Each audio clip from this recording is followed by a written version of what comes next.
قد لعب للنصر في ذلك العام. أتحدث عن محمد سالم العنزي، واحد من الأسماء الكبيرة في كرة القدم الخليجية والعربية. وكيمبو الله الله، كيمبو مرة أخرى،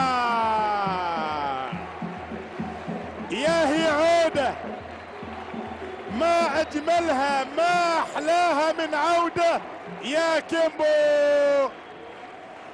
يعود ويسجل في هذه المباراة. الآن الكرة اللي استقبلها، وبعد ذلك القرار على ماذا؟ القرار على تسديده من خارج منطقة الجزاء، مرت صعبة جدا على عبد الله العنزي، وبالتالي يسجل كيمبو في 2013 لما كان مع العين مع كوزمن، سجل في موسم واحد 14 هدف. نبقى